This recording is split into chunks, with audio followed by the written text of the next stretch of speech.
Good evening, everybody. It is Monday, November the 18th, 2019. This is your Mr. Video Game Live Super Show, brought to you by Dead Sun Entertainment. Everybody, clap your hands, say yeah, it's another exciting edition of Mr. Video Games. And boy, do we have some weird-ass fucking stories for you. I'm excited.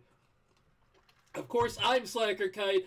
I basically just run the video thing here and tell people to start talking, and then they do the talking. But anyway, we have fine, lovely people with us back again, as they do.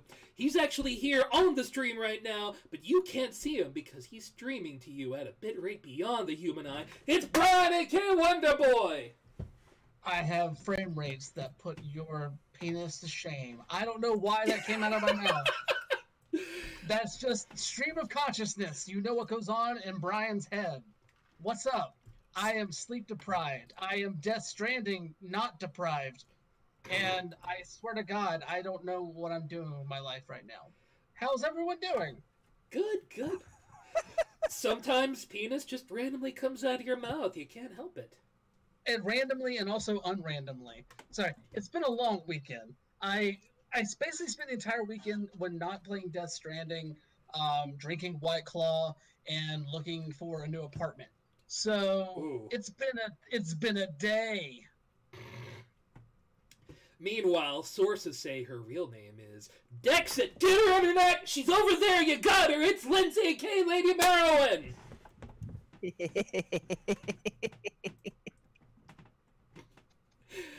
Hi! Stop. How we doing this fine evening? Everybody good? Everybody happy? Freaking peachy, man. Also, real quick, I forgot to mention this in my intro there. Sobble is best boy. Fucking fight me. We will come back to this, but I had to leave with it because I've been seeing too much Sobble discourse that has made me very upset. So, I know last week I talked about a thing, but I just want to say that I played it. I'm going to talk about The Legend of Bumbo. Y'all mind real quick? Just real quick. Give her. Yeah. I know, I already talked about it, and I'm borrowing Northern Lions stream because, again, same as last time, this is the guy that plays all of the Edmund McMillan's games. By the way, hi, my backdrop fell. Uh-oh. Technical difficulties. Welcome back to the closet. I'll try to get it fixed by next week, I swear.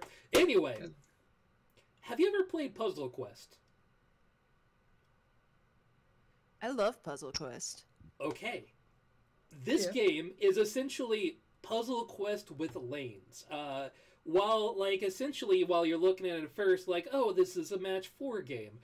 The match 4 is not really as important as it is gathering your mana of varying types. And by the way, I've watched a few streamers play this, and when they're talking about, gathering your poop and your boogers and all of that good stuff, boy, it makes for some awkward conversation on the stream itself, and it's fantastic, and I think Edmund knew exactly what he was doing. But yeah, it is gross. It's fantastic. I played it a bit. At early launch, it was buggy as shit, but they've basically gotten the bugs out, as far as I can tell anyway. And it's still 10% off Steam for a few days. If you haven't played it and like matching games that are roguelikes, that are also deck builders at the same time, get this game. It's a good game. It's a fun game. It's cardboard. Yeah. It's oddly pretty when really it has no right to be, and some of the things that happen and go on are fantastic, and it'll break your brain because the game doesn't tell you a whole lot of shit. You just kind of drop in, and what are these enemies? I don't know. How do I kill them? Well, with death. And you figure it out by repeatedly dying over and over again. Anyway, Brian and I continue to play Death Stranding. And I know, yet again, talked about it last week. But Brian, I really, really have to ask you. Yeah. Have you gotten through Mama's campaign, her chapter?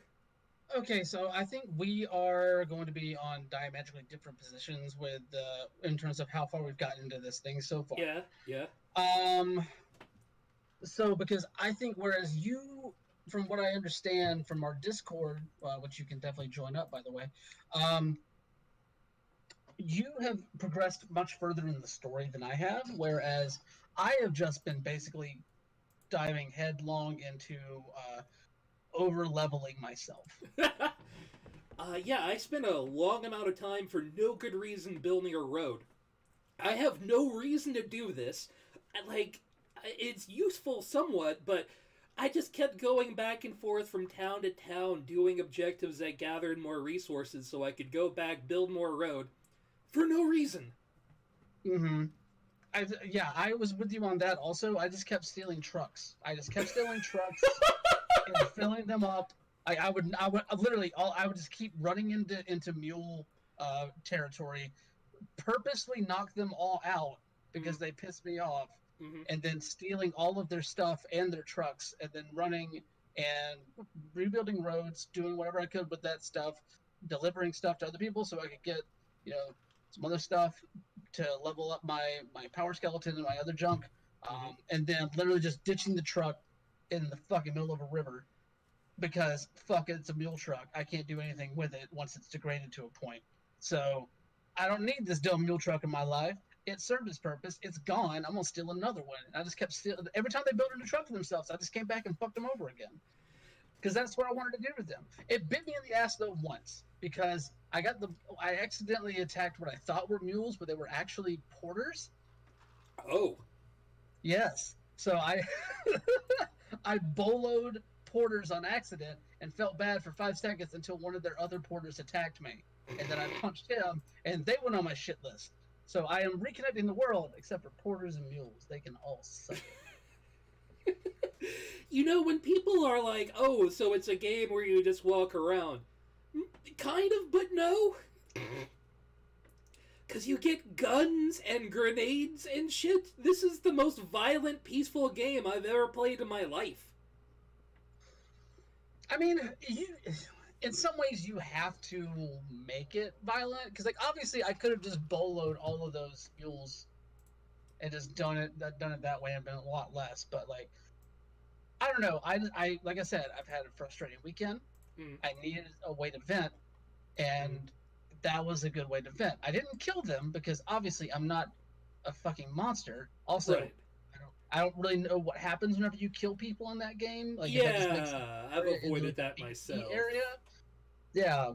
So it's just one of those things where, yes, I threw some violence out there, but it worked in my favor. I didn't hurt them too bad. They're just all asleep. I put them all to sleep. Yeah, with electricity, yes. Yeah, well, more on my fists. I use my fists. Oh, okay. That sleep. Yes, they got the fist sleep. But, no, it is a game about connecting people, yes. But it does allow for some action elements in there, obviously. It's a Kojima game. That being said, they're just about as seamless as a Kojima game is going to get, as in, everything is clunky as shit. About, fighting in this game for the most part. But no, I've been enjoying my time with it. I want to get into more of the story, but also I feel perfectly fine just trouncing back and forth between, the dumb preppers outside of, South Knot City and just, I don't know, dropping off anime figures for that one engineer dude. I have never screamed at a game more often than this game when why am I in a World War I bunker? Why? What is this? I have screamed profanities at this game and disturbed my roommates, thinking something has gone wrong. No, just the plot of this game is both magnificent and stupid at the same time. Oh, completely. So there you go. Let's, we've talked about playing games enough, though. Let's talk about video games on the for reals. Starting off, Stadia has finally launched, and boy, has the last week been a huge shit show for Google Stadia. Let's start out where it starts. They are launching without many major key features. Items along the lines of achievements that are being tracked in the background but aren't going to pop up for you yet. Family sharing is not up yet. 4K streaming is not entirely there yet. And the Buddy Pass system is not there yet. And it all will be eventually, they promise. Well, here's the thing. I don't know if all of this was promised at the very beginning. I know that some of them, obviously, they were very clever in their wording about all of these things, but I don't think they at any point that they guaranteed all of this stuff at launch, which is, it's still shitty. I'm not making any excuses for them at all. Yeah, but they definitely hyped these features that would be coming.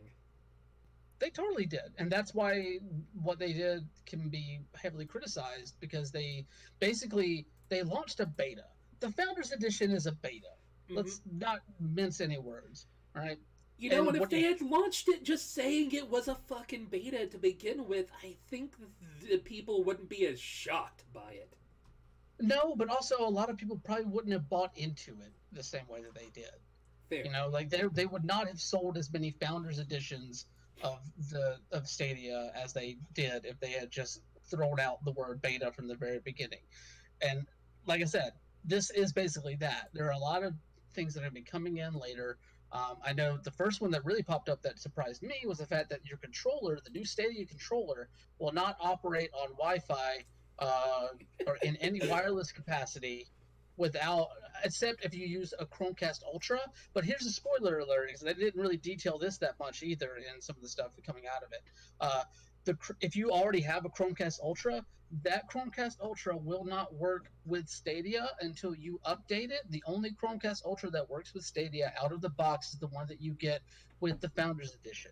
The Founders Edition Chromecast Ultra allows you. Do you get why this is also convoluted in some ways, and why this is like such a botched thing? Well, and I mean, also one of their big draws to this is, play games anywhere. Well, 4K streaming for PC ain't going to be ready either. Nope. Sorry, PC gamer. Like, I've now completely lost interest in your product. Yeah, it's all coming in a vague, mysterious sense. But that's really not the end of it here, because their PR kept getting worse as the week went on. Here's the initial 12 games they announced on lineup. Oh, and they put the other items that they eventually launched. Now, when they first said this is what they'd have, this was the initial games roster that was announced.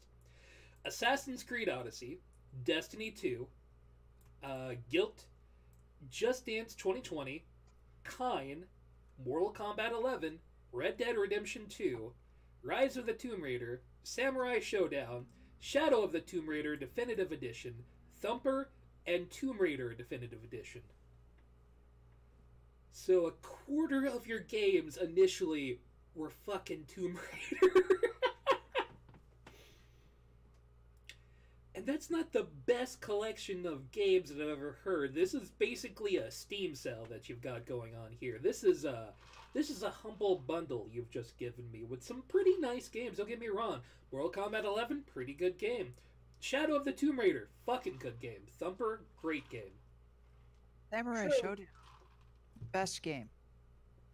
yes, like there's a lot of good stuff on that list. It's also a lot of stuff that has been out for a while. I think really the only two games that really make any noise coming out on Stadia are going to be Destiny 2 the collection, because that's your first like free to time that Destiny is going to go free to play. Mm-hmm. You know, and then Guilt, which is the one Stadia exclusive that I see on this list right now. I don't know if it's going to stay a Stadia exclusive, but right now it is. That game actually looks kind of interesting. I like some of the stuff that Tequila Works has done before, most notably the Sexy Brutal. So that they have a pedigree there. That's cool. Outside of that, though, this is stuff that I'd say the majority of people that are buying into this system have probably already played somewhere else. And not to mention, the only game that's free with the purchase of it is Destiny. Destiny 2. Mm-hmm. Everything else you have to purchase on its own, and all that pricing is done by the publishers themselves.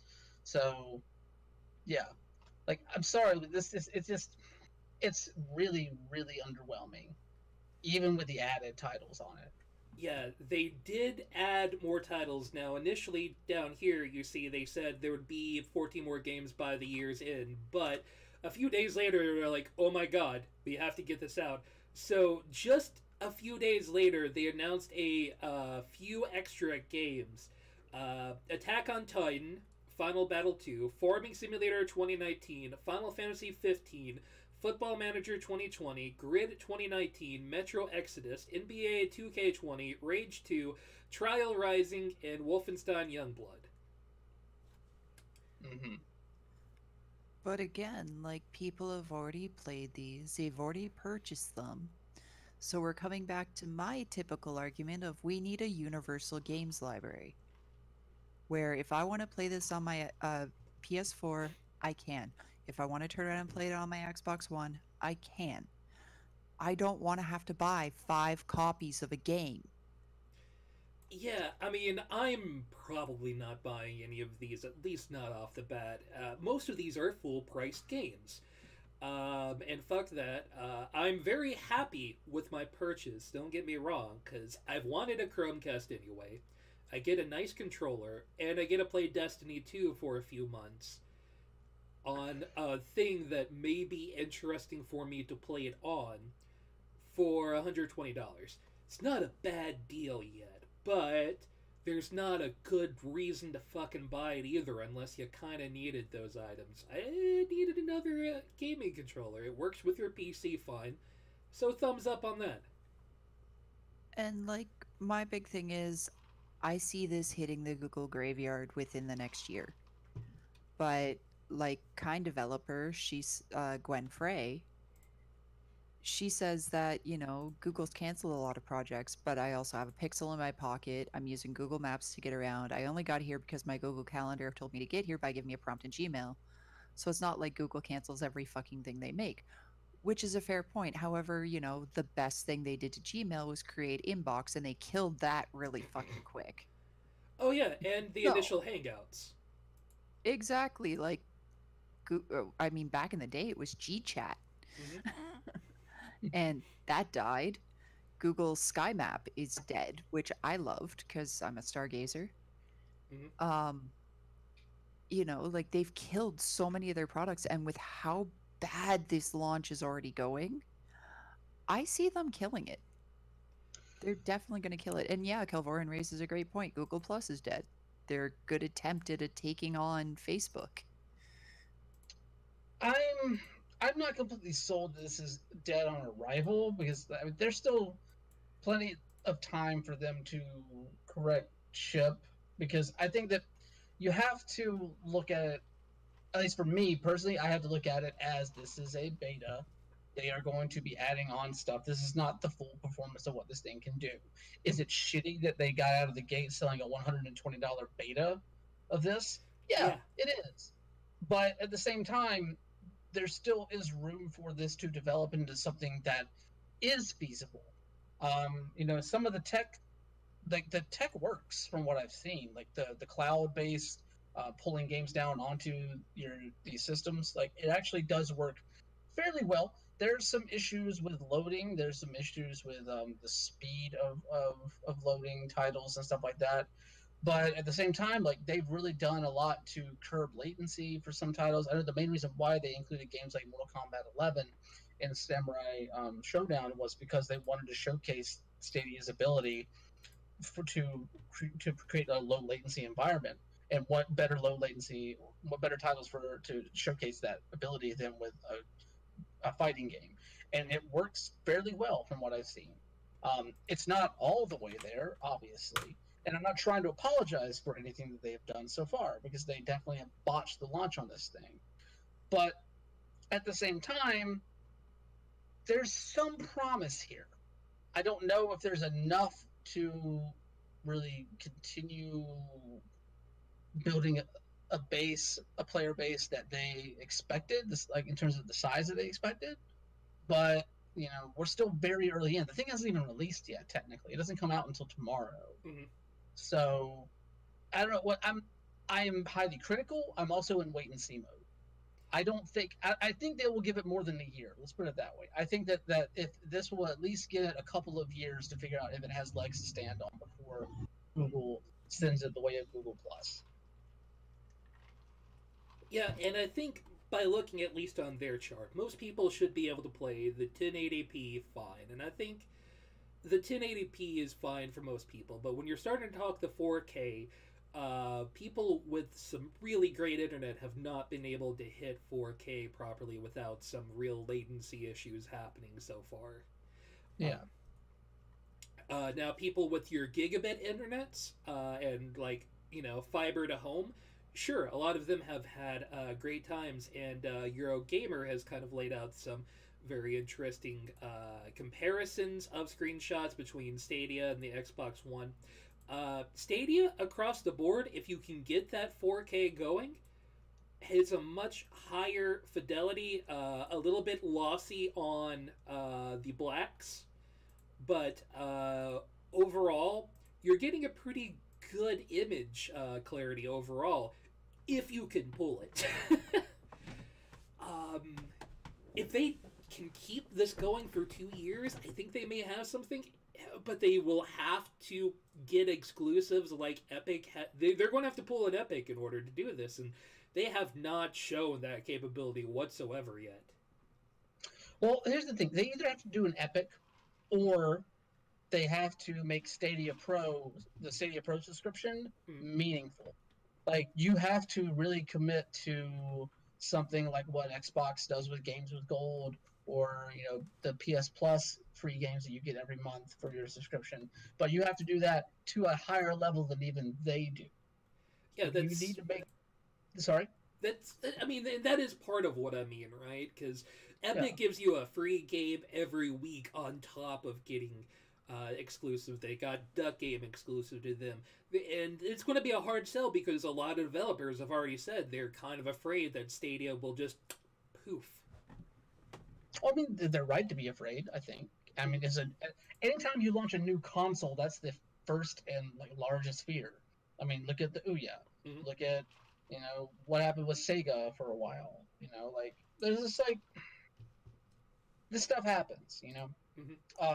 And that fear is not unwarranted. At the same time, though, the ball is in Google's court to make this work. They have the abilities that, like I said, they are able to deliver what they promised in terms of this technology runs well enough to allow you to play games.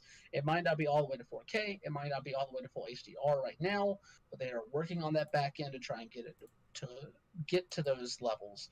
But at the end of the day, you're still able to run these games fairly well from their cloud-based system. Now, as long as you got the foundation down there, if they can build up the house fairly well over the course of time, then this should have. I think that this will have a lot of health going forward, but the jury is so far out on this right now. Yeah, I mean, every review, if you look at it so far, the technology is definitely impressive. Some of the reviewers have been able to, now it'll be like a low stream, but they've been able to get their hand on a Pixel and play the Stadia directly to their Pixels, and they're at a Starbucks and playing it fine, and that's pretty cool, I think. If you can stream YouTube to it, you can get yourself a 720p on your Pixel, and you can stream that, but there's difficulty in that for sure, and, you know, no promises of latency. I've seen one reviewer from his office showing a post of him clicking the jump button in Destiny, and there is some very noticeable lag in that one video that I saw of him just hit the jump button, wait, then it jumps. And it's not killing amount of time, but it's still not good. No, I mean, you're not wrong. I think that, obviously, like you said, there's stuff to work out here, but I think the real thing to worry about is what are they going to do to address data caps for these people using this stuff. Yeah, I'm lucky that I don't have a data cap, so, like, I'm fine, but, you know, I'm definitely one of the lucky people, and I kind of had to not have a data cap because of my job, so... Yeah. Now, the other thing that really worries me is a lot of the third-party stuff and that you have to go through is a lot of the setup stuff that you have to go through when booting games and the like. I know I've seen some videos of people that were trying to boot up Just Dance, and you literally have to go through your computer to open up your Uplay store to be able to access the game. Mm-hmm. And like have a code to enter it to play it through Stadia. And also, if you want to play it on your phone, you can't use your phone as a controller. You have to link your phone to another phone to use that as a controller if you want to play Just Dance on your phone. So, this is like Diablo Immortal times 2. I mean, we all have phones, right? Well, yeah. We all must have second phones, too. Yeah. You gotta have a phone to use your phone. That's the way it works. So, yeah, it's Nintendo's online presence, but add another step. What can you do? Like I said, I think that issue is... Get a Switch. Or, in Just Dance's case, just get a Wii. There you go. I have Just Dance 2 on the Wii. Thank you very much. There you go. Now you can get Just Dance 2020 on your Wii also.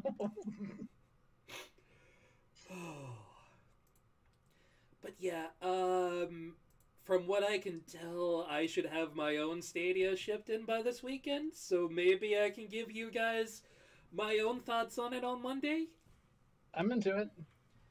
I did not bite that bullet, so I'm waiting to hear. Good man. Well, this also means that if come Monday we start the stream and all we hear from Travis is just Gah! We know it was really bad. Yeah. Either that or something dumb happened in Death Stranding. Also true. Both simultaneously. Oh, totally. Meanwhile, Microsoft held had their little conference XO19, and a large part of it was talking about the Project X Cloud. And boy, did they ever steal a lot of Stadia's thunder, listing 50 games. A lot of first-party games that would be coming to Project X Cloud. People who requested to demo it.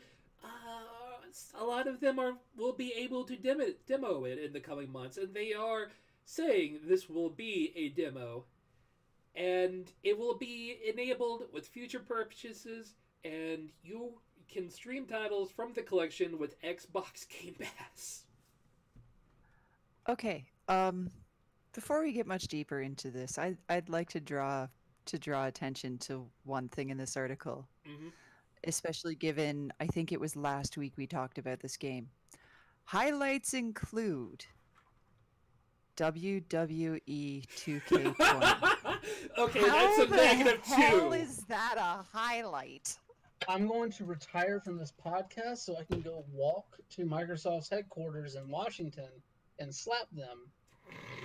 Oh, because I'm sorry, like, no, let me take that back. I'm not going to slap Microsoft. That could be actionable. I am going to, I'm going to be very sturdily wording something at them, saying that WWE 2K20 is a highlight of anything. Okay, quick sidebar here regarding WWE 2K20, and then I promise we'll get back on this, because this is something that I think is exclusive to me that I've experienced. So I listen to a lot of wrestling podcasts. Spoiler. And Really? I know, right? Ooh. And so WWE 2K20 is, any of the WWE 2K games are always advertised on these things yearly. So like whenever they come out. This year's advertisements, though, they've literally baked messages from the development team talking about patches because the game launched so shittily into the copy that they are getting podcasters to read on their podcasts. Like, Wow. literally in the thing, they're like, they're promising that they got a lot of fixes coming, a lot of patches, because all these people that made this game are like super big WWE fans, and they want the game to be the best it can be. And I'm just like, y'all going hard, and also y'all know what you put out, and you are trying to smooth this turd over with some fucking cream cheese icing, and it is not working. It is not working at all. I am sorry. Oh, it was this some of the dumbest things that I've heard. I did not believe they actually had that in the copy of an ad read. You know, I can't help but take this transition. Hey, speaking of smoothing a turd. Oh, great. Yeah, so... Oh, real quick, before we move off to this, before we smooth that turd, I just have to say one thing that's really good about this xCloud announcement is that they're implementing xCloud into Games Pass, and if that goes well, they've already eaten Stadia's lunch. Oh yeah. Not only does it make Game Pass an amazing bundle to begin with, but if you bring xCloud into it, fuck it, who cares? Get Games Pass. Yeah, I mean, just the sheer amount of games that are available to play at a lower cost, even if the infrastructure is not as good as Stadia, it will fucking eat all of it. Yeah, I am fully expecting for them to eat that entirely. And I don't mind that. I look forward to the Xbox domination. Anyway, you may remember how bad this used to look. It doesn't look quite as awful anymore. Now it just kind of looks generic, and I don't know how to feel about it. Well, I mean, at least it looks like Sonic now. Yeah. Yeah, It doesn't look like the worst Halloween costume ripoff ever. I'm kind of hoping we get a DVD cut with, the original artwork. I'm really just dead curious to see what it looked like. But this looks better. This looks like Sonic. I don't know if you're ever going to get that original cut, because from what I'm gathering, they've pretty much done the same thing to that footage as what Atari did to the E.T. game. It's hiding in a landfill somewhere. It's never going to see the light of day again until somebody gets really bored and digs it up. Also, just seeing somebody punch Robotnik in the face, I'm for it. Entirely here for it. Okay. That's against Canadians. All right. I'm just gonna say this right now. I do not necessarily care that they fix the Sonic, because to me all that means is that they made a whole bunch of animators crunch for a long time to redo something that was not going to be honestly, it doesn't make this movie any better. It doesn't make me want to see this movie anymore. In some ways, I'm glad Sonic looks more like Sonic, but at the end of the day, I just didn't care what Sonic looked like. I thought the movie was going to be kind of anyway. But the fact that you throw in that you probably had a lot of overworked animators, that makes me feel a little more skeeved about how Sonic looks more like Sonic now. Also, that being said, I just want that baseball cap from Green Hill, so I can put it on my head and then never watch this movie.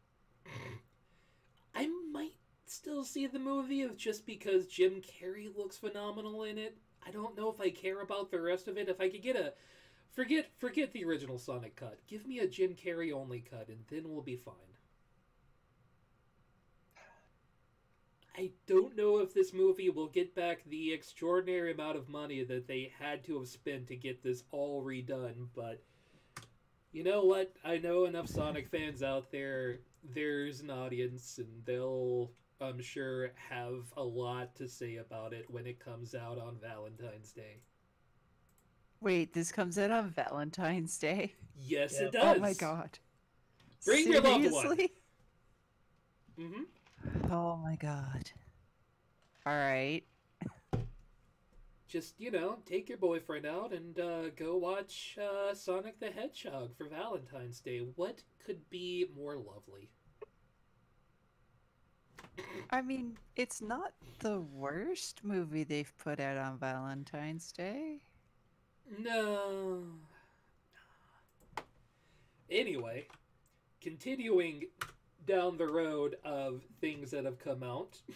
Why not? There have been some leaks as far as the PS5 controller has come out, and especially with some patents, and some people have gone as far as to make a mock-up based on those patents. I mean, essentially, it's the DualShock we know and love with slightly tinier analogs, a USB-C instead of a USB Mini port, and better DualShock. That seems to be the long and short of it, really. Huh. Yeah, I mean, the DualShock's been the DualShock since it came out. I wasn't exactly expecting a huge, giant jump in what we were going to see out of the DualShock 5. I am hoping that since they're obviously planning on keeping that terrible touch panel, that A, you see more games that use it, and B, that it's improved tech, because, I mean, I've seen people playing Detroit Become Human, and there is liberal use of that touch panel for the control in that game, and it sucks. Yeah, Metal Gear Solid 5 tried to work in that touch panel, and as far as I can tell, most people in their games, if they use the touch panel in the first place, are using it basically as a second options button. Here's your map button, everybody. Good job. I like how Death Stranding uses it as just basically either you like something with it, or you just scream into the void. I do love that I can just walk up to something somebody built and just jam that stupid little button in. Give somebody 300 likes before the timer runs out. Yes, it makes me feel so good. No, honestly, the main takeaway that I have from this is that they are moving to USB-C for charging. Thank God. Yeah, about It's time. that old. Yeah, like fucking give me a fucking plug-in that I can fucking use across the board. I realize that I am a giant nerd for worrying about input devices, but I want USB-C on everything. I don't know if you noticed this, but we're talking about controller specifications on a podcast. We're giant nerds here. That's the show. I mean, yes, but also I always feel like a nerd, but I'm just like USB-C. Yeah. Like, it's faster and better data transfers and more energy. Yeah. Like my coffee. Also, I can charge my controller with the same thing that I use to charge my Switch and my phone. It's universality. It's so good. Yeah, I can get rid of all my old micro USBs. Finally. We can burn them. Let's burn them. And then send them to electric recycling. But I can't, because my Kobo still uses micro USB. Save one, burn the rest of them.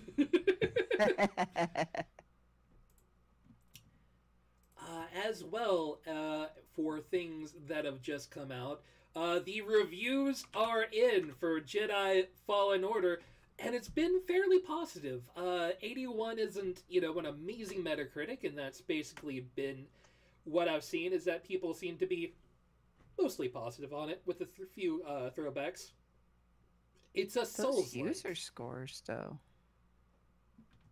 Like, I'm used to seeing, like, your Metascore being up there, and then your user score absolutely tanking. Mm-hmm.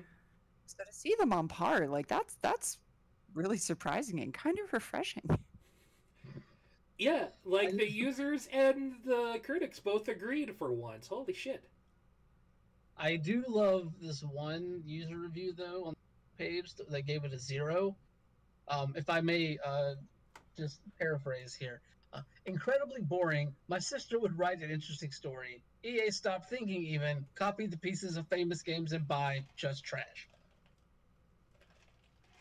Wow. You think he actually played it? I doubt it. Even then, like, who cares? Like, that, you clearly are not, like, no, like, you are missing the point with a lot of this stuff. Like, yes, there are elements of other games that are in this, because that's what games do. Like, they take systems and they iterate on them, or they implement them in their own unique way. There's a lot of, like, even in the tweet that I did promoting the show today, I wrote Soul Saber, because that's basically what this thing is. It's Dark Souls with a lightsaber, with an actually really engrossing story, from what I hear, and some very well-written characters, outside of the controversy about, where they basically didn't have a reason why you couldn't have a female Jedi in this game. Like, the game itself, from everything that I've seen, delivers on the Souls comparisons, not just in the combat, but also in terms of some of the difficulty ramps, to its detriment sometimes, I think, from what I've seen, but also, like, that's just what you get in that style of game. But it also shows that Respawn can develop something that doesn't just rely on reticle and, like, FPS style stuff, Like, this is really them branching out into something they don't normally get to do. Yeah. And they pull it off really well. Yeah, I mean, everything about this has been, from what I've seen, fairly good, especially if you're into Star Wars. You get to be a flippy lightsaber boy with the Dark Souls stuff. I can't really see it being all that bad if you're into A, Dark Souls, B, Jedi shit, C, kind of an interesting story. It's got all the things. There's definitely some down points of it. The mechanics for platforming are a little bit stilted, and it requires you to do a fair amount of it. There are some real cheesy moments in the game from what I got, but man, if if Death Stranding's cheese didn't throw me off, this game's cheese certainly cannot throw me off. Also, you're telling me a Star Wars thing is cheesy? Come on. No, never. Star Wars has never been about that cheddar. What's going on? Come on now. I need serious storytelling in my games. Whatever. Like, that's just, it's a space opera. Like, get over yourself. Like, yes, there are other things within the Star Wars universe that take it more seriously, and those things do have a place, and they have a right to exist, and I love them. Rogue One is great. I haven't watched any of The Mandalorian. From what I hear, it's pretty rad. But at the same time, Star Wars was built on a foundation of fucking curd. And this thing has done so, has carried that legacy in a way that actually feels really good, from what I've seen. The only thing that I've seen that I can complain about is that a lot of the side stuff in this game is pretty much unnecessary. Like, literally, it's all basically like about customizing your lightsaber. And, like, there's no real oomph that you get out of the side stuff in here, especially the collectible stuff. It's all lightsaber customization. And unless you're really into making your lightsaber look as boss as possible, from, I guess, whenever you look at it super close in that menu, there really isn't a ton to glean from that sort of thing. Yeah, I mean, there's just so many things they could have potentially added to this to just make a user experience better from what I have seen so far, but meh, it's fine. Yes and no, because I do like what they changed with the map. Because I mean, anybody that's played the Souls game, the maps are terrible. The maps have always been terrible, and they always will be terrible because they're terrible for a reason. But this game, the map itself actually color codes like places that you can't reach yet, places that you can, and places that you've already been, to the point where I don't feel like backtracking is a fucking chore. Helpful. Yeah. So, like, I really like some of the quality of life stuff that they've done. It's not perfect by any means, but, like, I think this is... people that wanted Star Wars 1313, like, this is the closest you're going to get to what Star Wars 1313 was promising. Well, let me throw out that this year really hasn't had what you would call a perfect game. Every game so far that's come out this year, and if it's so far, there's not going to be anything to come out this year. It's going to come out with caveats of this problem or that problem. So, yeah, you can do way worse than this. And besides, all of the stuff that people are clamoring for, that are looking for more content and more quality of life things for the players, that's what DLC's for. Of course. It is an EA game, after all. Exactly. They had DLC planned long before it launched. Yeah. But that wasn't the only game to come out over the last week. But let's go back a bit and start talking about the thing I don't really want to talk about a whole lot. But let's fucking do it anyway. Let's talk about Pokemon. And there's been a lot of talk and controversy about various things, so let's hit up a few of the articles. I kind of skipped over one accidentally. I'll go back to that for, following along. But anyway, there's been a whole lot of interesting things that have come out of this. One of the oddest backfires that I saw was over a character in town that's very easy to miss, that gives you your options menu for sound. Without it, you can't change around your background sound or sound effects. What? Yeah. Why do you make your... I saw this, and this is the same reaction I had. Like, why do you make any part of your options menu tied to an NPC? Yeah. Playwatch and I were discussing this on the way into work this morning, and he almost swerved off the road. It makes no sense. Did y'all come up to any sensible conclusion on that wonderful car ride? Because I have nothing. Not really. It's not necessary, but also, why? I'd argue it's completely unnecessary to do that, because all you're doing is making things complicated for the people playing your game. Oh yeah, but I can literally count on my 2 fingers here how many times in a video game that I have decided I'm going to fuck around with the music settings against default. True, I get that, but wouldn't you, if you did have to, would you rather hit the options button or seek out the one dude in town that has control of the boombox? Yeah, you have to get the item. Now, I think once you have the item, it's usable basically permanently, but you have to find the man what to get the item. It's so god damn it. Now, I can see this messing up people who want to stream this game.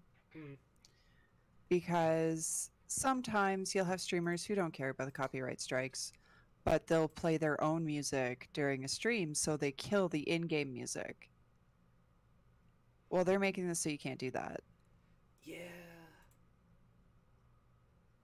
But I don't think in... oh yeah, there is one of the sliders is background music. Never mind.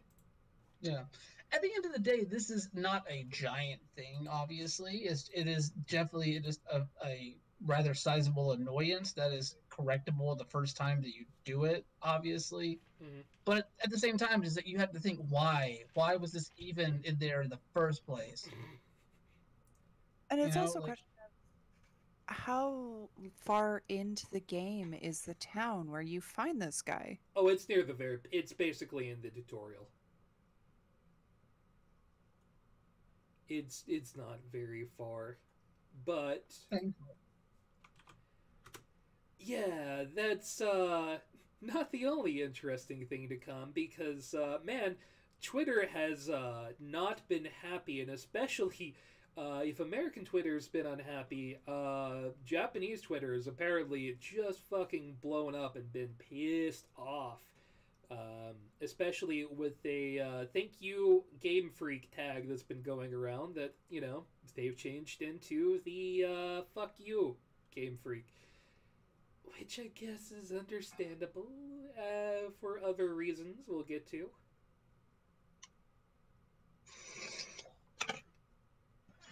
I'm guessing this is in direct reference to them cutting the Pokedex. Yeah, and amongst other Okay. things. What other things? I have not been following this All right. hashtag that closely, so I'm curious to hear what else has made people want to throw an X on Game Freak. Well, thankfully, IGN has us covered, and I want to thank Hooray! Matt Kim and Casey DeFreitas for informing us better. First off, there is the National Dex, which controls all of the character, all of the monsters that you can collect, which now number over 1,000. And they looked at this game and said, "No, we're not going to include all of them. This isn't the first time that's been done before in a Pokemon game." But this does stand out because when asked about why they weren't including it, they had this to say: Masuda and I had a lot of discussions. It had already been very difficult to bring all of the Pokemon to Sun and Moon, but this time the hardware was switched and we had to remake all of the models from scratch. So we had to make some choices. But if you play Pokemon Sword and Shield, I think you'll find that even if there is a restriction to the number of Pokemon we can bring over, things like the wild areas and stories will have a very large volume. So I'm guessing what they're saying is that they didn't really have time to do everything as well, bring it all into the game into one definable package from what they were saying. But it's been, in some places, mistranslated. That they said that they would have. Well, up here, we already have well over 800 Pokemon species, and there's going to be more added in these games. And now that they're on the Nintendo Switch, we're creating it with much higher fidelity, with higher quality animations. which, Hmm. which they did not for a lot of the Pokemons. There's been a lot of comparisons going around, especially places like Reddit, showing a lot of the animations being roughly the same between Pokemon Sword and Shield and Sun and Moon stuff that's been in there already. As well, there's a whole lot of issues with pop in, and some of the textures are just not quite up to some of the players' expectations, as well as your shading between what happens when things are far away and they get blurred, etc., which happens. Yeah. I mean, honestly, that just sounds like some sour grapes for some people looking for something to be angry about in some ways. Like, I get that, yeah, texture pop in sucks, Yeah. but and like, I even if they are like quote unquote reusing animations, they're still having to translate those animations from Game Boy tech or not Game Boy tech from 3DS tech to Nintendo Switch tech. There's definitely a change that has to be done there, and Yeah, it would make total sense to just pull the familiar animations into the game that you're pulling these familiar Pokemon into. Like, you don't need to reinvent the wheel here. I mean, half of the lasting legacy of Pokemon is not reinventing the wheel in a lot of ways. It's the fact that you had been able to carry a number of these monsters across for like what now is like what 25 years in some cases. I can't remember when Red and Blue came out. I want to say it was maybe 1990. It was not 25. It was like a little over 20. You know, like still a long time. You've had a lot of these characters that have lasted that long, and there hasn't been a ton of changes made to those characters over that time because a lot of people will be upset. You know, so I'm not worried about that. In terms of the graphic stuff, like they're working on a completely new system. The first game, the first mainline Pokemon game that's going to be on the Switch, of course, there's going to be some hiccups. Mm-hmm. You know, it's not a thing to excuse it or to criticize about it, but also at the end of the day, it's not something to hold somebody's feet to the fire, saying like you promised us higher grade stuff and blah blah blah, and then this other stuff comes out. You got this little bit of texture pop in, and some of the environments aren't the best. I'm like, well, give them like I don't know, like it's at the end of the day, for everything that I've seen, like the good outweighs the bad in terms of the game itself. Yeah, I have watched Josh playing it, and yeah, when you're walking around, Pokemon will sometimes pop in a place that you were walking to, and you'll accidentally run into a Pokemon you didn't intend to, which is annoying, but not really like game-breaking bullshit.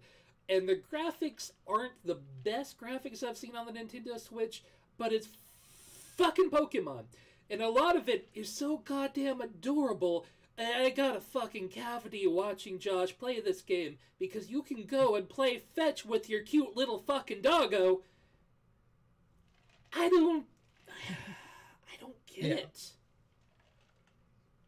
Yeah, I think like the vast majority of people complaining, it's over the fact that like some of the fan favorites have been removed from the Pokedex. Like, Yeah. if I remember the one that we were looking at last week, Squirtle, Bulbasaur, nope. Like, I'm sorry, they are staples. I'm a little salty that those aren't there. But Yeah. I mean, Sorry. they kept Charizard, so fuck them. So And this thread from Laura Miller is great. This is an actual person who has history in game design, even worked on several games at Ubisoft. These wire images, you have no idea where they actually come from. What comparison are we actually talking about? And even if it is something that came over, it's one instance out of literally hundreds. And you're also talking about you have curry that you can make in the game. You have Gigantamax of most of the Pokemon. A whole new world to make from fucking scratch. And you're going to complain that some of the models from the original game got imported. Yeah. So my Also, true real opinion quick. came out. Yeah, there you go. That's perfectly fine. That's what we're here for. Real quick though, Curry Dex. What the fuck? I don't want to eat Pokemon. I'm a Pokemon vegan. You don't eat Pokemon in the game. I have watched Joan play a little bit as well when she was messing around making curry. You can combine different foodstuffs and berries that you find throughout the game into a pot and make different curries. I distinctly saw a picture of a curry with a Pokemon tail in it. I do not believe you. yep. I saw that picture too. It was a Slowpoke tail. Yes. And I mean, you do not mess with Slowpoke. He's the cutest, most special boy. Yeah. Where? Like real life me, not into eco-terrorism. Pokemon me, eat Slowpoke. I will find you. I don't know where you saw the Slowpoke curry. Not that I disbelieve you, but there are so many fucking pictures between IGN. This article is just good. They went into so much detail on everything about this controversy. stuff that we're not going to get into the full thing here because, honestly, guys, the game's fine. It's pretty fucking good. I'm not going to play it because I could give less of a fuck about Pokemon. But you know what? My friends have not stopped talking about how great this new Pokemon game is. Between my roommates, all of my peoples on Discord, several other friends, I have had Facebook chats, people randomly IMing me, hey, have you played the new Pokemon, Travis? I know you love your Nintendo Switch. No, I haven't. But these guys love it. They have eaten it whole. How can all of this end up with this bullshit? Somebody made a whitehouse.gov petition. It got 12,000 signatures. From real people. No, wait. It's got 453. So better than I thought. Yeah, that's real dumb. So we have until December 12th to see if they get all 100,000 signatures to get a response from the White House. Y'all have really weird policies down there that this kind of thing actually exists. Admittedly, there was a whitehouse.gov petition when Obama was president requesting that Obama make the new Death Star. So dumb White House petitions are an American policy at this point. So what you're saying is I need to spend an afternoon getting really drunk with my popcorn and flip through this site for some really good laughs. Yes. Oh, totally. It's real dumb. I do believe that good old President Obama had to say their resources to make a Death Star were just not there. Yep. Because he's a cool president who doesn't build Death Stars. Yeah, he's still the president. Anyway, Yeah, moving on. Cool. Also, real quick, just to note, a lot of that Pokemon stuff, all they did, like, that's cool. They still have a pretty high Metacritic score. Yeah, the Metacritic 81 is a pretty good score. This user bomb score, the 3.7, I don't think any of these people actually fucking played it. Also, I'm at the point where I just don't care about user reviews anymore on Metacritic. No. I mind them for something to make me laugh. And then just throw the rest of it out, honestly. See, I tend to look at the user score more than I look at the meta score because you don't know who's been paid for those reviews. It's rare. Not gonna get into that conversation. Personally. But, man, all right. I will not look at user review scores anymore because I've kind of noticed that the majority of the people who go in and leave a review on Metacritic, who leave a user review on Rotten Tomato, who leave a user review on IMDb, tend to be the neckbeardiest of neckbeards. And I could give less of a flying fuck what they think. I'm sorry if there's any potential neckbeards in the audience. Some of you, I'm sure, are lovely people.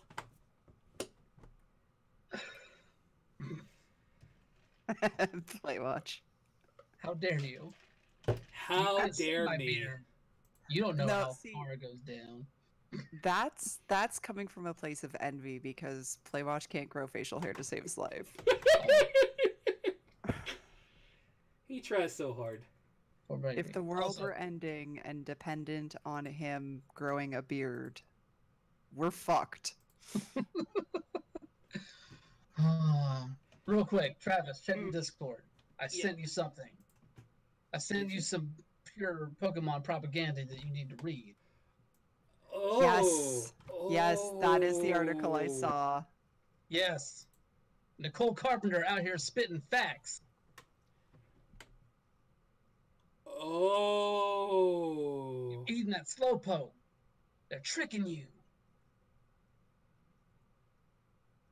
fuck are y'all doing? No one needs to eat the cube. Get the shit out of here. You don't do that to my slowpoke. Chansey eggs. Save the Chanseys. I don't feel good about this. No. No one should feel good about this. No, not at all. Bad. It's real bad. Pokemon! Gotta catch 'em all! And eat 'em. Gotta dom 'em all. Well, I mean, hey, at least from a conservation standpoint, they're actually being used. True, at least I hope they're using the whole Pokemon from tail to head, so... Ugh. Yeah. I feel so... I need a shower. You want to see my favorite thing to come out all day today, though? What you got? Oh no. Oh no, I just saw the rundown. God damn it. Half-Life God damn it. confirmed! God damn it. It's a new Half-Life! God shit. So wait. Let's fucking feed the internet. All of this So- If Duke Nukem Forever was our generation's, it's coming, we promise it's coming, and it's going to be amazing. And then Half-Life was the next generation's, it's coming, maybe, possibly, and it's going to be amazing, maybe, possibly. What do we have now? Andromeda 2? Anthem? Oh, don't give me stuff. Well, Anthem is the thing to talk about later. From what I understand, Half-Life Alyx is a prequel game that is VR only, coming from Steam. It originated as a VR experiment that they have decided to bring into the Half-Life universe. There will be more information coming to you Thursday at 10 a.m. Pacific time. So if you really want to get into it, that will be your chance. Well, I'm off Thursday. There you go. I might have to delay my stream just to find out about this shit. Okay, real quick. Who here still cares if Half-Life, anything else more Half-Life comes out? This is a survey. Who here on this show even gives a fuck if another Half-Life thing comes out? Spoiler alert, I've never played Half-Life in any way, shape, or form. I played 10 minutes of Half-Life 2. I didn't like it. That's because, and I'm sorry if people want to set me on fire for this, all of the love that Half-Life gets now, it's overrated. Like, back whenever Half-Life 1 and Half-Life 2 came out, yeah, there was a lot of cool stuff in it, but the time period between those games and now, with the release of a VR Half-Life, I'm sorry, it doesn't move my needle at all. The only thing that Half-Life is even relevant for nowadays is joking about when is Half-Life 3 coming, so that Valve can inevitably respond in some dumb way. Like, I'm sorry, all this did for me was make me angry, because this comes on the heels of a number of people at the former Campo Santo, which was purchased by Valve and was brought into Valve while working on a new game called In the Valley of the Gods.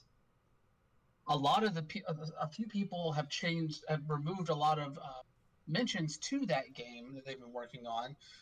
The same people that made Firewatch, by the way. Yeah.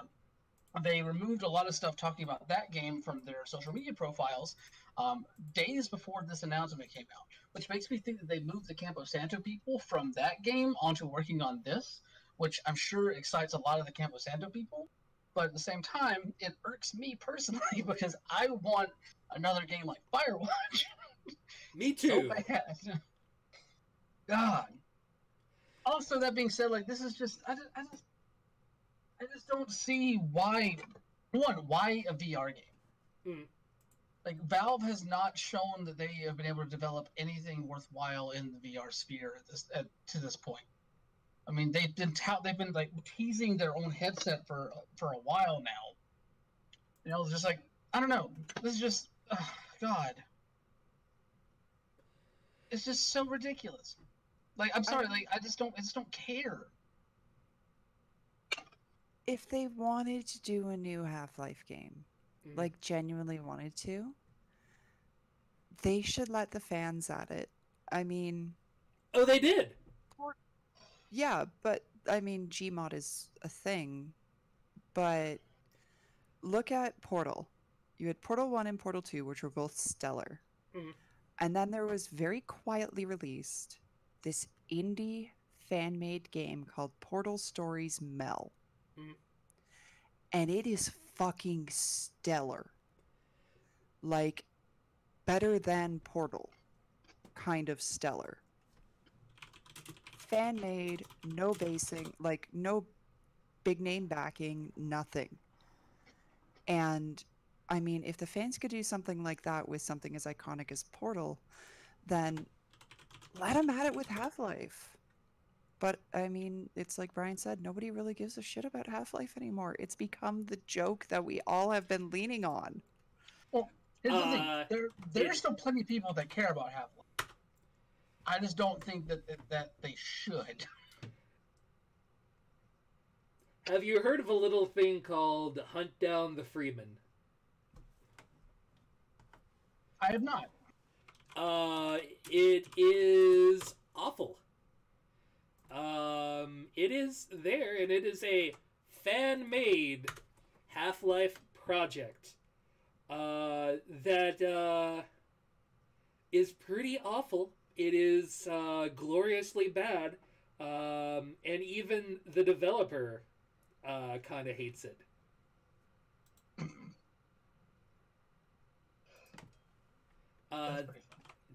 There's a whole delightful PC Gamer article about all of the drama. This isn't the time to get into all of it, but I'll tell you what, I'll toss it into the Discord. This is what happened when they handed it over and allowed other people to work with Gordon Freeman. It made a horribly crashy, bad game that even the developers, even the acting lead, is angry at it. Like, here's the thing. Like, if they were going to make another Half-Life game that was going to be, honestly, felt like any kind of worth a damn to a large-scale public, they wouldn't have made a VR-only game. To me, what this looks like is like they were playing around with something interesting the way that Valve always does in VR, and they thought it was cool, and then they figured out, well, how we have a headset that we're probably going to try and launch at some point. We should have a game that people will want to play on that headset when it launches.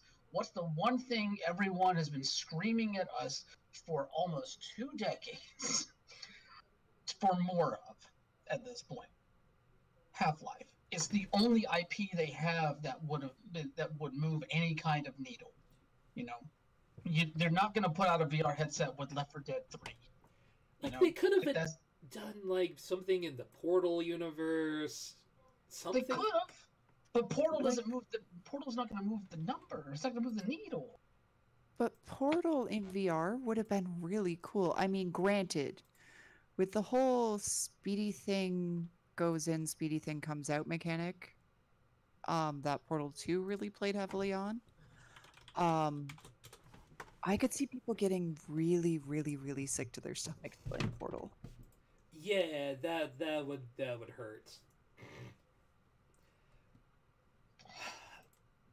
Yeah. Also, it's like, sorry. Oh, sorry. Trav, I linked to you in Discord the Portal Stories Mel. Just so y'all can see. I'm familiar with it. It's so pretty. It's good, but I hate it because it's way too finicky for my taste. I tried it. I don't like it. Kilhorn brings up another good one. Black Mesa is another good fan-made project in the Half-Life universe. You know, that's pretty good. But also, they bring up another good point too. You're talking about making a game for a very small install base in terms of VR. Like Like it's just at the end of the day, like why do you make the next entry in this series that people have been clamoring for something that a substantially smaller amount of that audience is going to be able to even get their hands on? Like None of this makes sense, and man, the backlash is going to be, oh, just so beautiful. Well, and I mean, I speak as someone who we Playwatch and I have an HTC Vive or Vive or however you say it in the house. Mm-hmm.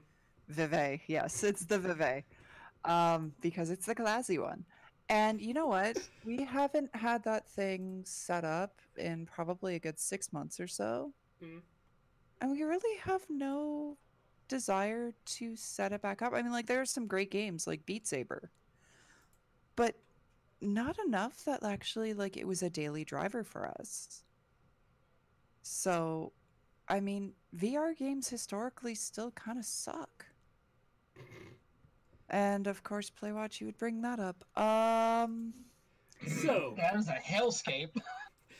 I'm just going to skip around here real quick and go on to a different article, not even the next one in the thing, but I figure while we're talking about this, the Oculus VR, good old John Carmack has decided to drop ship and only work as a consulting CTO form, believing he has just done as much as he can with it and is instead going to jump into artificial intelligence. I wish John Carmack well. Artificial intelligence hasn't exactly moved many needles either.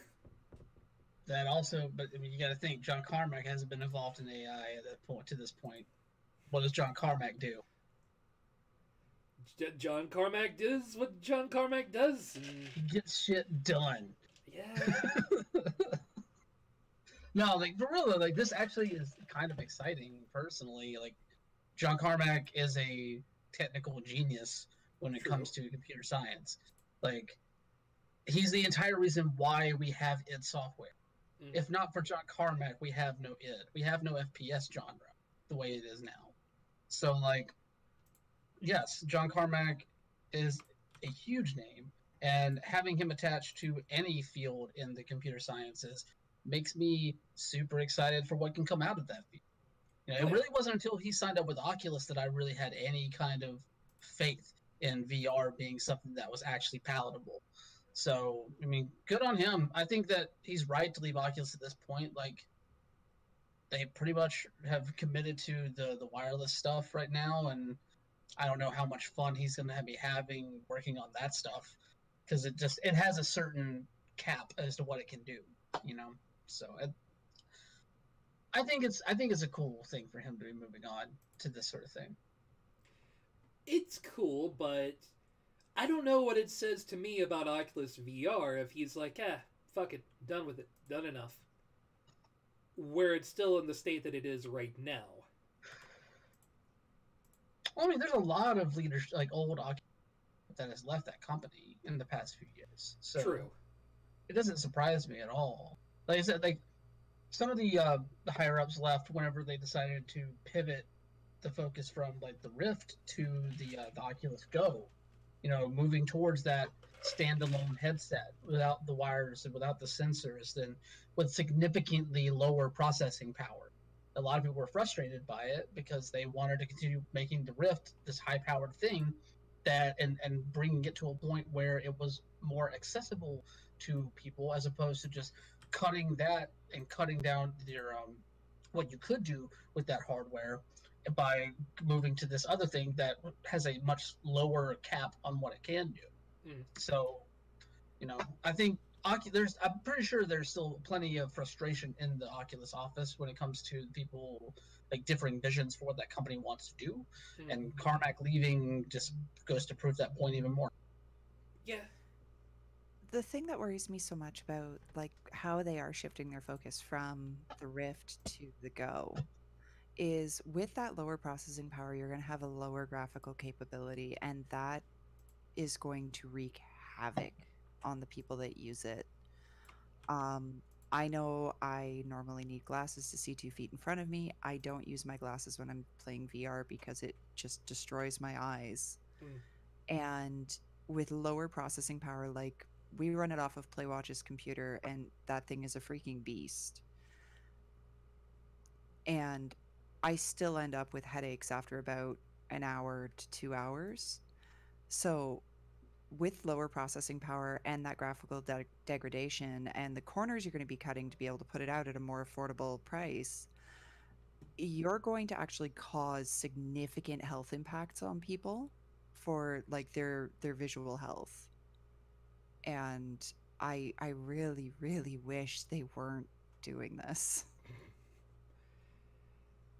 Yeah, I just don't understand where VR is going, but my thought is within the next 5 to 10 years, things should move forward enough anyway that it probably won't matter in the first place, but we're still in those weird growing pain years as far as the technology is concerned. But guys like John Carmack don't want to be in the growing pain years. They don't want to be in the awkward teenager years with all the pimples and zits. No, no, no, no. Going back in time to where we're going to raise a new small child and cradle it from infancy and see where it goes. And I can appreciate that. Ideally, I'd like to see it get to a point like what we see with Oasis in Ready Player One, where it's a full integration into our day-to-day lives. If No. I don't want to go slog in an actual office, I can stay at home and still do my job without having to have a separate desk and everything like that just so I can work, you know? As someone who stays at home to do that, sounds like a hellscape. Yeah, a little bit. I get it though. Grass is greener. I totally Well, get it. it's also a case of, for me, I have a really severe anxiety disorder. So it is a daily battle just to leave my apartment. And then walking into work, which is a very high pressure environment, just doubles and triples on that anxiety. And if I could do it from home, I would actually probably call out a lot less. I work from my office. I call out the same amount as I did before. It doesn't help as much as you think. I mean, I totally do get it though. Like, there are pros and cons, especially when it comes to mental and issues like that. So I get it. You know. Anyway, let's jump to an article that I kind of skipped over a little bit, but there's been some talk going around about there was a tiny infinitesimal rise in Monster Energy's stock. Against the full numbers, a 1 point rise doesn't mean a whole lot when you start looking at, like, oh, well, I can't, that's just a static image. But when you start looking at the year, man, Monster's numbers are pretty fucking volatile. So, yeah, no, just because Death Stranding came out does not mean that the numbers suddenly jumped because of ye Death Stranding. It has to do with a whole lot of other things that are way the fuck more boring. But man, it makes a good headline article, doesn't it? That Monster Energy stock soars because video game. Thank you, Kojima. I mean, with the fact that literally everything, all of the media we consume is just chock with product placement. My head hurts. It's wonderful that your canteen water becomes Monster Energy drink. It's so dumb. I think it's hilarious, but it's also because of an in joke with me and my partner. Why it's exponentially more hilarious than I think it really has any right to be. It is hilarious. It's also kind of gross. And look how lovingly detailed these Monster Energy cans are in game. They even have realistic mirroring on them. It's so fucking good. So weird. God. Anyway, next story, a little bit cooler. The good old people that brought you Life is Strange, Don't Nod Studio, is working on a new game with the help of Microsoft, and one of its lead characters, siblings who grew up together, is a trans character and probably one of the first trans like front characters in a game to exist. Yeah. I have a good mix of excitement and concern. Yeah, as you should. Because one, rad representation. The game, Tell Me Why, basically is a story about these two twin siblings, and apparently some very traumatic things that happened in their past, and kind of unpacking a lot of that. And because of that, as well as some doubt in games' capability to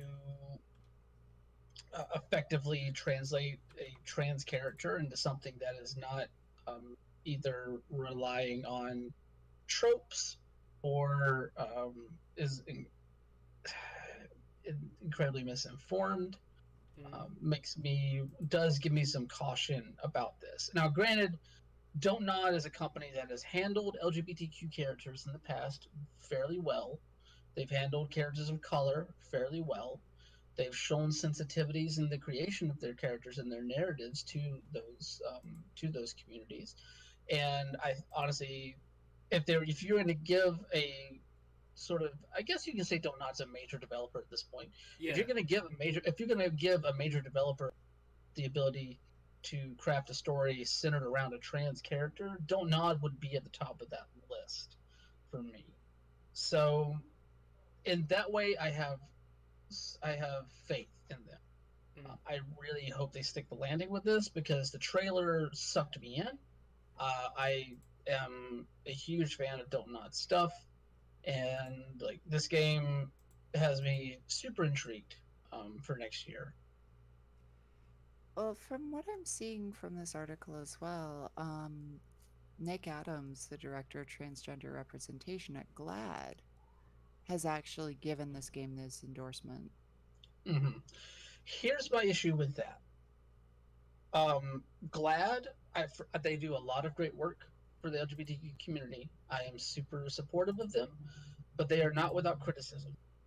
They have a history of supporting some organizations who are not the best when it comes to LGBTQ characterization or the handling of LGBTQ communities. Most notably, the WWE. They are partners with the WWE on a lot of initiatives.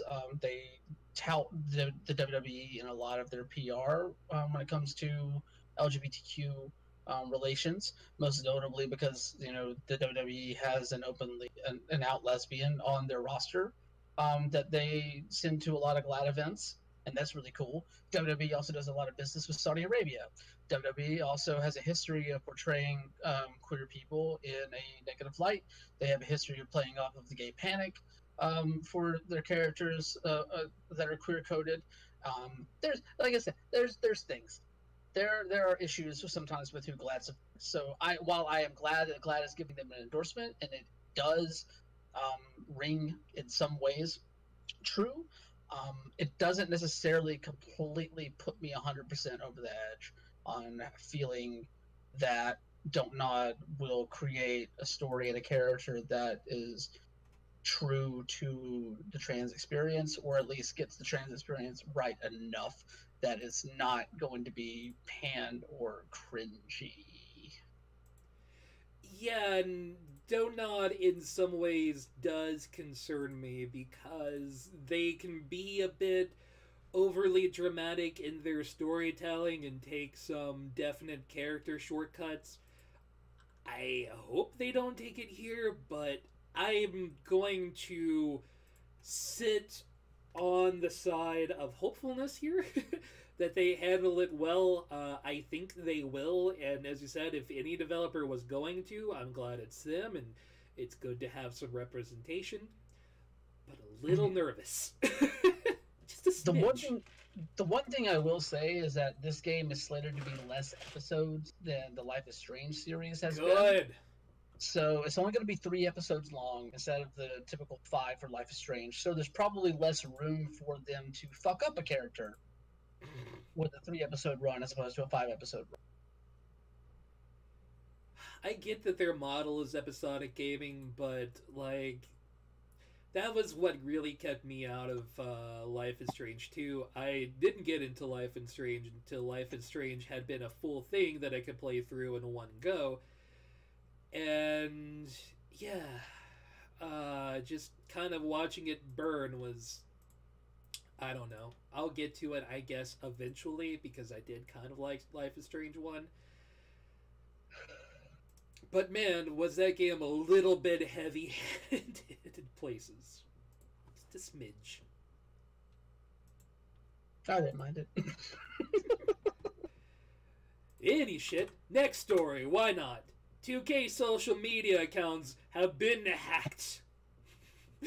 Their cock is hard, and they want you to know it, whoever these hackers, I'm sure delightful people are. And this wasn't just Twitter, it was the Facebook page, it was other places, several of the other accounts under 2K, such as NBA 2K, and the official Borderlands account. And some of the things that they posted were pretty low-key racist and gross. But that was a PR nightmare to be had by 2K, I am sure.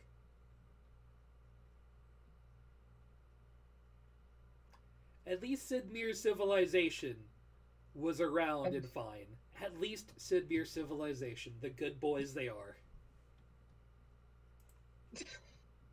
I don't know what else I can add to this, honestly. Yeah, it sucks they got hacked, but also, is it really that much better than what's in Borderlands 3?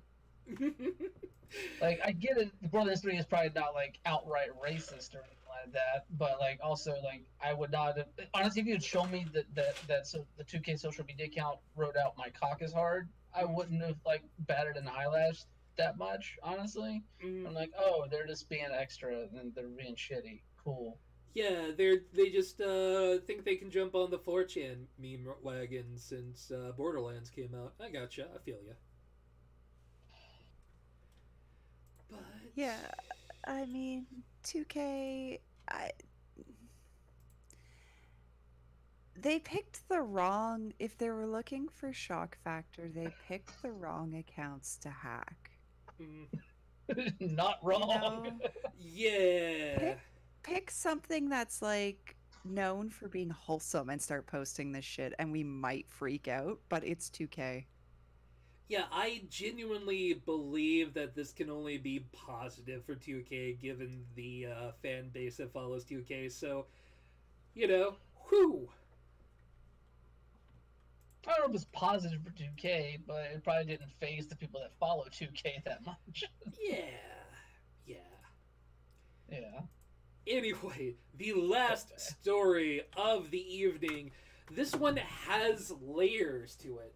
First off, Human Head Studios, the developers of Rune 2, closed their doors, essentially, have been bought out by... Bethesda. My brain decided to do a flying leap on that. However, before closing, shortly after launching Rune 2, they didn't really bother to tell their developer or their publishers, Ragnarok, that they were going to do this, which makes for some really, really awkward things, especially because Human Head Studio had promised to continue to develop for Rune 2 for quite some time on their contract.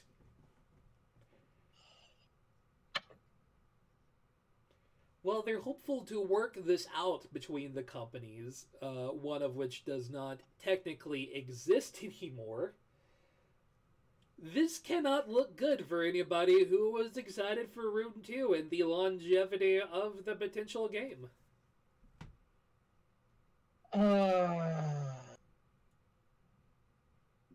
This is some real murky water.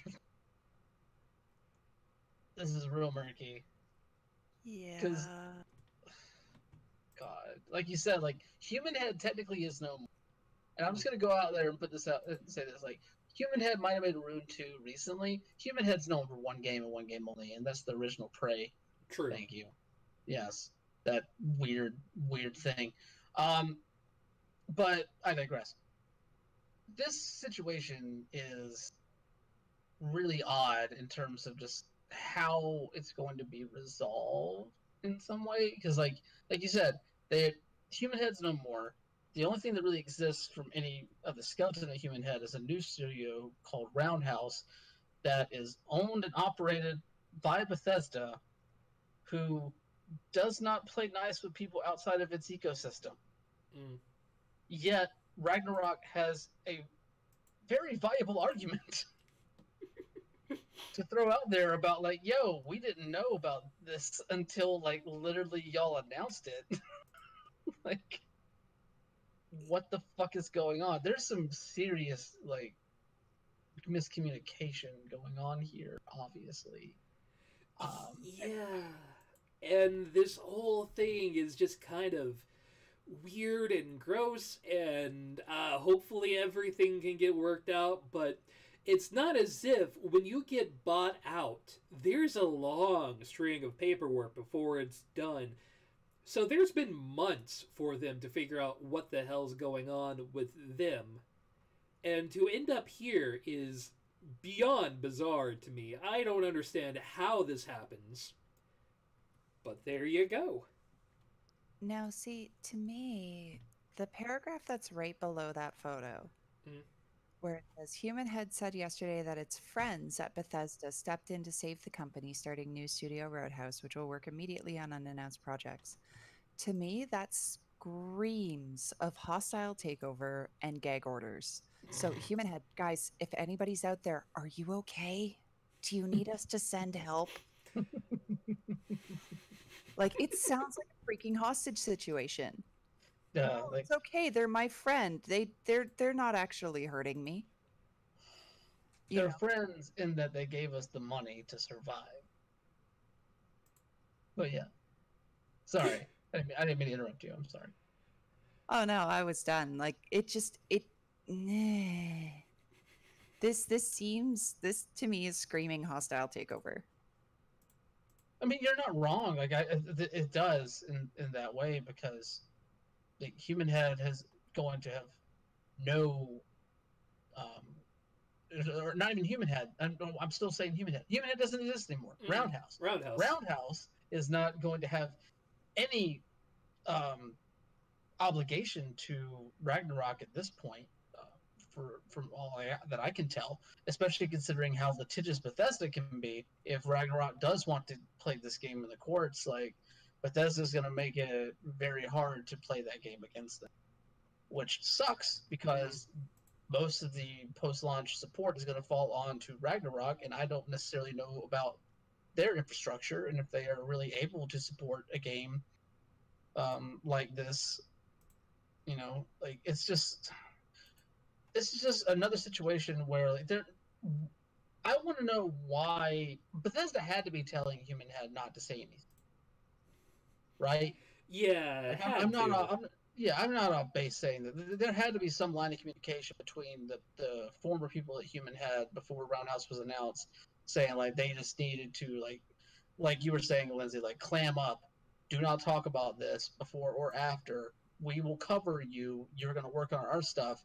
Don't worry about these other people. Like, we will handle them if they need to be handled. Because Bethesda is just that big. They're just the company that's able to throw around their weight. Like, they've done it before.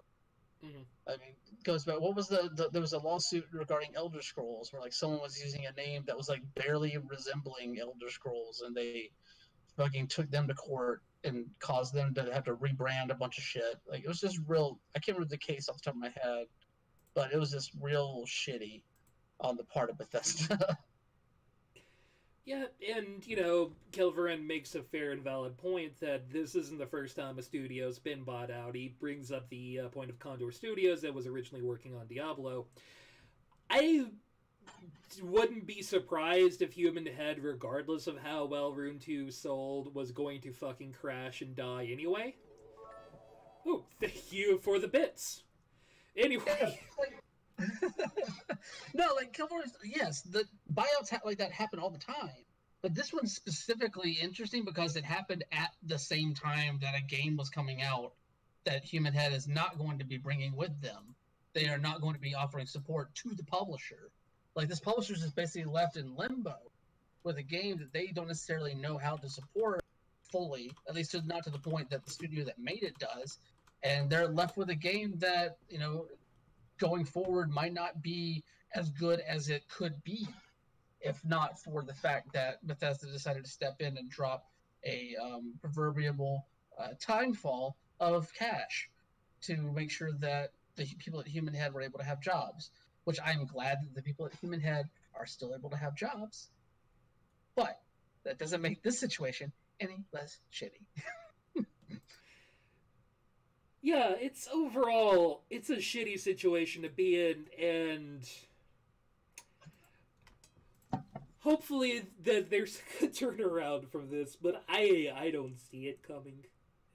Maybe there was some forgetfulness in the conversations around the contract. Maybe the right people weren't informed. I think the right people were informed. The people that should have been informed were not.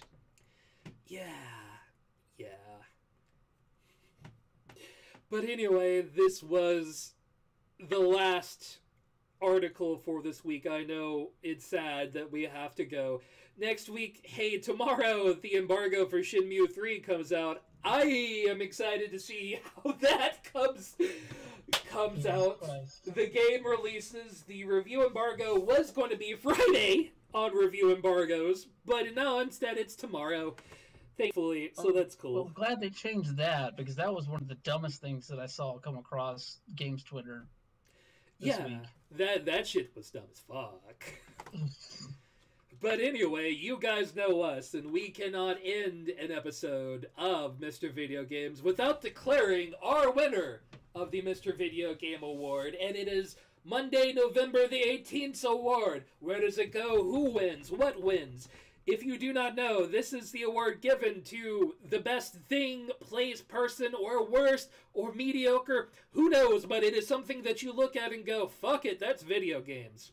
And the winner this week is Red Dead Redemption 2. Why? Because somebody has decided to hack the shit out of the game and just give us some of the most delightful, low-poly bullshit you have seen in your life by hacking the game to shit and putting it as the lowest possible frame rate you can get and play it at some hilarious polygonal lens looking like a good old-fashioned time on your PS2. Indeed. This is from a YouTuber who goes by the name of the Low Spec Gamer. So basically what they do is they sit and they tweak games to settings below what the lowest absolute settings could be to show you what it would look like, because we already know that RDR2 has some of the highest, most painful requirements to play on PC. So yeah, about that. This is what it would look like if you ran it on a potato computer. And I mean, as somebody who's got, like, I've got a fairly decent computer, but it's still considered mid-range. This makes me really happy to see. It makes me incredibly happy. There's work and modding to do, but to see this sort of beautiful work that under all of this engine, that if you strip away all of the textures and all of the polygons, you get this. It's fascinating. And there's been so much work that had been done on Grand Theft Auto 5 previously, and you can in fact basically strip so far that you get basically nothing. Yeah, the images for normally in the game are so beautiful, and then you just get some fantastic looking stuff eventually when you drop everything down. So,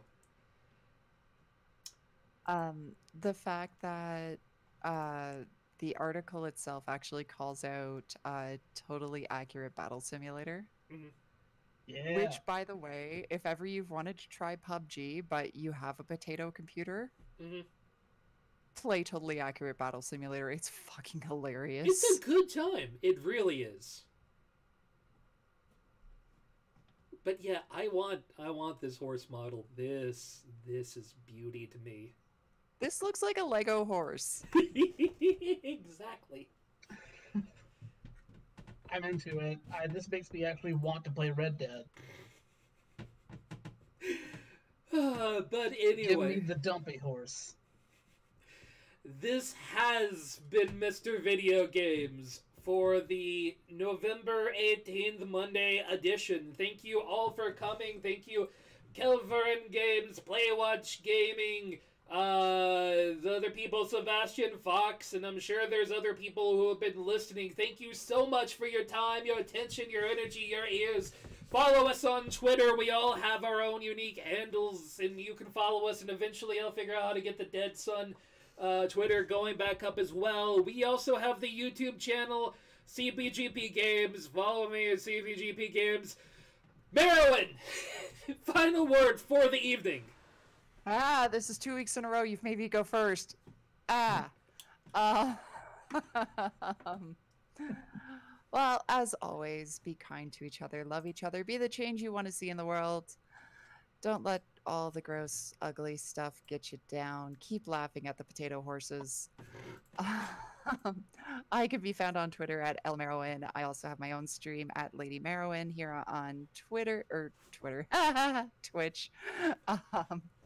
I'm usually found Wednesday evenings at 8 p.m. Eastern, Thursdays at 2 p.m. Eastern, and often, sometimes Sundays at around 2 p.m. Eastern as well. Yeah, just be cool, all right? Wonder Boy, what is the secret to your powers? God, that will never escape me, will it? Nope. Ever. No, it's okay. It's all right. I don't mind it. No, like, obviously you can find my stuff by writing stuff at outsports.com, pacemagazine.com. I have a lot of stuff going on at Outsports right now. A lot of stuff that is not gaming related at Outsports right now. So if you want to read about some queer wrestling, it's queer sports stuff that's rad and cool, head over there. Also, you can read my writings about tech and stuff. Pace Magazine is still working. Got some other stuff in the works that I'm not ready to talk about just yet, but that'll be coming down the line. Also, you can check out my queer pro wrestling podcast on the Outsports radio network. It's called LGBT in the Ring. Comes out every Thursday. Last week we had Sophie King on, also non-binary wrestler. They are super rad.